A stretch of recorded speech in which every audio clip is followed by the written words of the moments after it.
میری داستان آخری قسط۔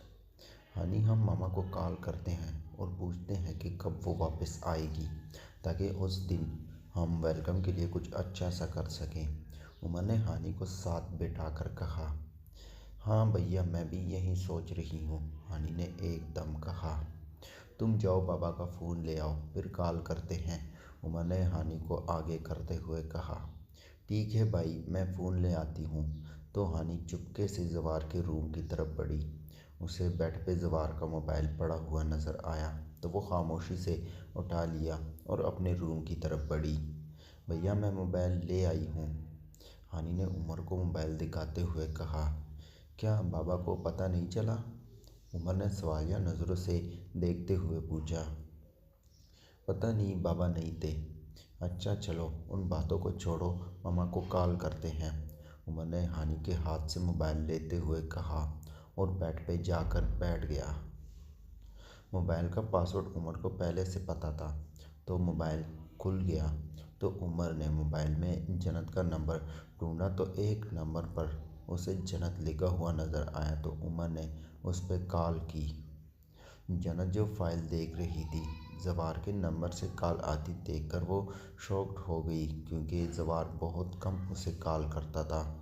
اسی کشمکش میں تھی کہ اٹھائے یا نہ اٹھائے، لیکن پھر کچھ سوچ کر اس نے کال اٹھا لی۔ ہیلو، موبائل میں سے جنت کی آواز گونجی، ماما کیسی ہو آپ؟ گھر کب آئے گی؟ میں اور ہانی آپ کو بہت مس کر رہے ہیں۔ دادو نے بتایا تھا کہ آپ ٹرپ پہ گئی ہیں، لیکن پلیز جلدی سے واپس آ جائیں، ہم آپ کے بغیر بور ہوتے ہیں۔ عمر نے جلدی سے کہا۔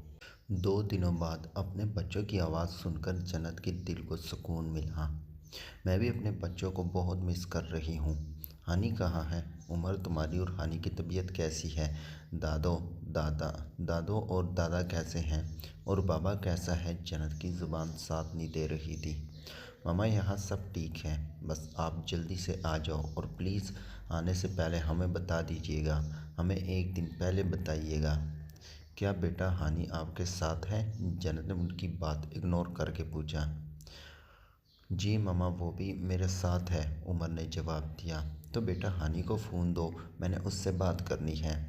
تو عمر نے فون ہانی کی طرف بڑھا دیا۔ ہیلو ماما، ہانی نے جنت کو پکارا۔ جی میرا بچہ، میرا بیٹا اتنا خاموش کیوں ہے آج؟ ماما میں اب معصوم بن گئی ہوں اور معصوم لوگ زیادہ نہیں بولتے، اس لیے میں اب خاموش رہتی ہوں۔ ہانی نے ایک دم کہا، میری جان آپ کو کس نے کہا ہے کہ معصوم لوگ نہیں بولتے؟ ماما میں اب بچی نہیں رہی، میں سب جانتی ہوں۔ اب جلدی سے گھر آ جاؤ، ہم بہت بور ہوتے ہیں، اور ہمیں کوئی نوڈل میکرونی نہیں بنا کر دینا۔ دادو جو ہے وہ پراٹھے بنا کر دیتی ہے اور دیسی گانے بنا کے دیتی ہے، لیکن ہمیں وہ زیادہ پسند نہیں ہے، اس لیے آپ آ جاؤ۔ ہانی تم مجھے نوڈل اور میکرونی بنانے کے لیے بلا رہی ہو؟ جنت نے حیرانگی سے پوچھا۔ ویسے بھی مس کر رہی ہوں، ہانی جلدی سے بولی، کہیں جنت ناراض نہ ہو جائے۔ اوکے میری جان، ماما کا آپ سے وعدہ ہے کہ وہ بہت جلد آئے گی۔ اوکے ماما آپ انجوائے کرو۔ ہانی نے کال بند کر دی۔ کال بند ہونے کے ساتھ جنت کا دل بھی بند ہونے لگ گیا۔ وہ بات کرنا چاہتی تھی لیکن اس میں ہمت نہ تھی کہ وہ دوبارہ کال کرتی، تو موبائل سائیڈ پہ رکھ دیا اور کام سے بھی دل اچٹ گیا تھا تو فائل بند کر دی اور چائے کا آرڈر دیا۔ چائے پینے کے بعد وہ کچھ پرسکون ہوئی، کچھ سوچ کر بیگ اٹھایا اور گھر کی طرف روانہ ہوئی۔ جنت جب گھر پہنچی تو دیکھا کبیر گراؤنڈ میں بال کے ساتھ کھیل رہا تھا۔ جسٹس صاحب مسکرا کر اسے دیکھ رہے تھے، وہ ایک پرفیکٹ منظر لگ رہا تھا۔ جنت مسکرائی اور باپ کی طرف بڑھی۔ بابا میں گھر واپس جانا چاہتی ہوں، میں اپنی نیو زندگی شروع کرنا چاہتی ہوں، جنت نے جسٹس صاحب کے پاس پہنچ کر کہا تو وہ چونکے اور جنت کی طرف متوجہ ہوئے۔ جنت میں نے تمہیں تمہارے ہر قدم پہ سپورٹ کیا ہے، تو اب بھی میں تمہاری بات مان لوں گا، تم اگر مطمئن ہو تو چلی جاؤ، باقی میرے گھر کے دروازے ہمیشہ میری بیٹیوں کے لیے کھلے ہوئے ہیں، جسٹس صاحب نے کہا۔ اوکے بابا، میں زوار کو کال کر کے شام تک بلاتی ہوں۔ اور جنت ریڈی ہونے کے لیے چلی گئی۔ بھیا، یہ بابا نے ماما کا نمبر جنت کے نام سے کیوں سیو کیا ہوا ہے؟ انشرا نے تو کہا تھا کہ ان کے بابا نے ان کی ماما کا نمبر نور نظر کے نام سے سیو کیا ہوا ہے۔ ہنی نے اپنے گال پہ ہاتھ رکھتے ہوئے کہا، کوئی بات نہیں ہنی، ہم بھی ماما کا نمبر نور نظر کے نام سے سیو کر دیتے ہیں۔ عمر نے مسکرا کر ہنی کو جواب دیا اور جنت کا نام چینج کرنے لگا اور خاموشی سے جا کے زوار کا موبائل بیڈ پہ رکھ دیا۔ زوار انسٹی ٹیوٹ کی فائلز وغیرہ چیک کر رہا تھا کہ اچانک اس کے موبائل کی گھنٹی بجی تو اس نے موبائل اٹھایا تو دیکھا نور نظر کے نام سے کالنگ آ رہی ہے۔ وہ خود حیران ہو گیا کہ نور نظر کے نام سے کس کا نمبر میں نے سیو کیا ہے، لیکن جب نمبر پہ نظر پڑی تو وہ جنت کا تھا۔ اس نے فوراً سے کال پک کی۔ دوسری طرف سے گہری خاموشی تھی۔ زوار بھی خاموش تھا، بس سانسوں کی آواز رقص کر رہی تھی۔ اس خاموشی سے گھبرا کر جنت نے ہیلو کیا۔ زوار نے گہری سانس لی اور جی بولا، کیسے ہو تم؟ جنت کو ایسا لگ رہا تھا کہ وہ اب صدیوں کے فاصلے پہ پہنچ چکے ہیں۔ اس کے پاس کوئی بات بھی نہیں تھی کہ وہ زبان سے کرتی۔ میں اچھا ہوں، تم کیسی ہو؟ زوار نے جواب دے کر سوال پوچھا۔ میں بھی ٹھیک ہوں، تم کیا شام کو فری ہو؟ اگر میں مصروف بھی ہوں گا تو تمہارے لیے میں فری ہو جاؤں گا۔ ٹھیک ہے، پھر شام کو ملاقات ہوتی ہے۔ جنت نے کال ڈراپ کر دی تو زوار نے اپنے کپڑوں کی طرف دیکھا جس پہ سلوٹیں پڑ چکی تھی تو وہ الماری کی طرف بڑھا۔ اپنے لیے نیو ڈریس نکالا، لیکن پھر کچھ سوچ کے اس نے وہ رکھ دیا اور نارمل ڈریس اٹھا لیا۔ وہ اچھے سے تیار ہوا اور عالیہ بیگم کی طرف بڑھا جو کہ کچن میں کھانا بنا رہی تھی۔ ماما، میں کسی کام کے لیے جا رہا ہوں، دعا کرنا اچھے سے ہو جائے۔ زوار نے جنت کا نام گول کر کے دیا تاکہ وہ پریشان نہ ہو اور پھر اپنی کار کی طرف بڑھ گیا۔ وہ شام کو وہاں پہنچ چکا تھا۔ لان میں جسٹس صاحب بیٹھے ہوئے نظر آئے تو وہ ان کی طرف بڑھا، انہیں سلام کیا اور ان کے ساتھ بیٹھ گیا۔ وہ اب بوڑھے لگتے تھے۔ بیٹے کی موت نے انہیں بالکل اکیلا کر دیا۔ جنت اندر روم میں ہے بیٹا۔ Okay uncle. تو زوار گھر کے اندر گھس گیا اور جنت کے روم کی طرف بڑھا۔ جنت کے روم سے آوازیں آ رہی تھیں، وہ کسی کو کچھ سمجھا رہی تھی۔ زوار نے دروازہ نوک کیا تو اندر سے آواز آئی، آ جاؤ۔ تو زوار نے ناپ گھمایا اور اندر کی طرف بڑھ گیا۔ گود میں کبیر بیٹھا تھا اور جنت اسے کچھ سمجھا رہی تھی۔ جنت نے زوار کی طرف دیکھا اور زوار بھی جنت کی طرف دیکھ رہا تھا۔ نظروں سے نظریں ملی، دونوں ہی تھکے ہوئے لگ رہے تھے۔ جنت نے زوار کو ایک ہی جگہ کھڑے ہوئے دیکھا تو اسے بیٹھنے کا بولا تو وہ آہستہ سے چلتا ہوا بیڈ کی طرف بڑھا اور ان دونوں کے سامنے بیٹھ گیا۔ کبیر خود کو مس فٹ محسوس کر رہا تھا تو وہ وہاں سے اٹھا اور روم کا دروازہ بند کر کے چلا گیا۔ ان دونوں کے پاس بات کرنے کے لیے کچھ نہیں بچا تھا۔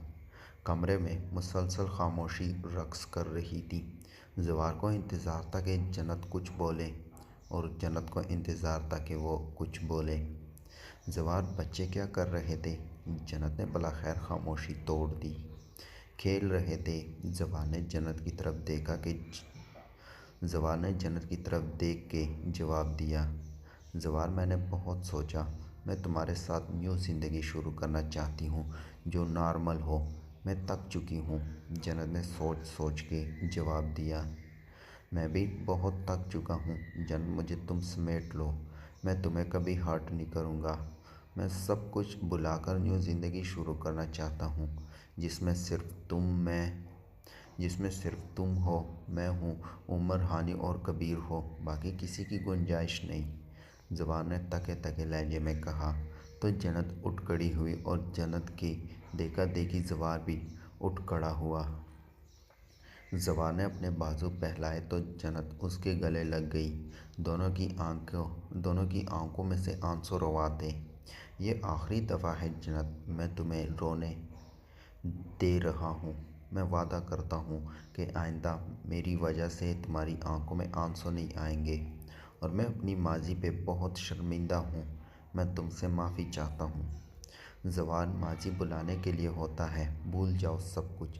جنت زوال سے علیحدہ ہوئی اور پھر وہ دونوں باہر کی طرف ساتھ نکلے۔ اب سب کچھ صحیح ہونے والا تھا۔ جنت اور زوال ایک ہی ساتھ گھر میں داخل ہوئے۔ بچے جو ڈنر کر کے دادا کا سر کھا رہے تھے کہ آئس کریم کھانے چلنا ہے، جنت اور زوال کو ایک دم ساتھ دیکھ کر ان کے منہ کھل گئے۔ ہانی نے اپنی آنکھوں کو ہاتھوں سے مسلا اور پھر سے کھول کے گیٹ کی طرف دیکھا۔ زوال، جنت انہیں اپنی طرف آتے ہوئے نظر آئے۔ عالیہ بیگم اور حیدر صاحب کھڑے ہو گئے تاکہ وہ ان دونوں کا اچھے سے ویلکم کر سکے، لیکن ہانی اور عمر کا دماغ بند ہوا تھا۔ جنت عالیہ بیگم کے گلے لگی اور حیدر صاحب کے سامنے اپنا سر جھکایا۔ انہوں نے جنت کے سر پہ ہاتھ پھیرا اور اسے دعا دی، اور جنت نے اپنے بچوں کی طرف دیکھا جو کہ منہ کھول کے کھڑے تھے، تو جنت نیچے بیٹھ گئی اور اپنے بازو واہ کیے۔ کیا ہوا؟ صبح تو تم دونوں کہہ رہے تھے کہ مجھے بہت مس کر رہے ہو اور اب مجھ سے مل بھی نہیں رہے، جنت نے حیرانگی سے پوچھا۔ ماما، ہم نے اس لیے کال نہیں کی تھی، ہم نے اس لیے کال کی تھی کہ آپ اپنے آنے سے پہلے ہمیں بتا دیجیے گا تاکہ ہم آپ کا ویلکم کر سکیں، لیکن نہیں، آپ نے بتایا نہیں اور بابا کے ساتھ آ گئی اور ہمارا پورا پلان خراب ہو گیا، اور اب ہم آپ سے ناراض ہیں، ہانی نے منہ سجا کر کہا۔ کوئی بات نہیں، کل جب آفس سے آ جاؤں گی نا، پھر میرا ویلکم کر لینا، لیکن ابھی آ کے مجھ سے ملو۔ تو عمر اور ہانی دونوں آ کر جنت کے گلے لگ گئے۔ جنت نے باری باری دونوں کے ماتھے چومے۔ اسے سکون ملا اور بچوں نے بھی جنت کے گالوں کو چوما۔ ماما، آپ کے بغیر یہ گھر بالکل ادھورا ہمیں لگ رہا تھا۔ 2 دن پورے گھر میں بالکل مزہ نہیں آیا۔ اب آپ کہیں مت جائیے گا اور دادا دادو آپ بھی یہیں شفٹ ہو جائیں، عمر نے سنجیدگی سے کہا۔ بیٹا، ہم بھی یہی سوچ رہے ہیں کہ یہیں شفٹ ہو جائیں۔ اب یہ گھر چینج کرتے ہیں، کوئی بڑا لیتے ہیں، پھر یہیں شفٹ ہوں گے، اور بزنس بھی یہیں پہ شفٹ کرتے ہیں، حیدر صاحب نے سنجیدگی سے کہا۔ رات 11 بجے تک لان میں محفل جمی رہی۔ بہت سالوں بعد وہ لوگ پرسکون ہوئے تھے کہ چلو کچھ تو ان کی زندگی میں اچھا ہوا۔ بعض دفعہ ضدیں چھوڑ دی جاتی ہیں، آنا چھوڑ دی جاتی ہے۔ 12 بجے کے بعد زوال اور جنت بچوں کو سلا کے اپنے روم کی طرف بڑھے اور دونوں نے کپڑے بدلے۔ میں نے تمہیں بہت زیادہ مس کیا تھا، زوال نے جنت کی طرف دیکھ کر کہا۔ تو جنت نے حیرانگی سے دیکھا۔ کیا تم مجھے بھی مس کر سکتے ہو؟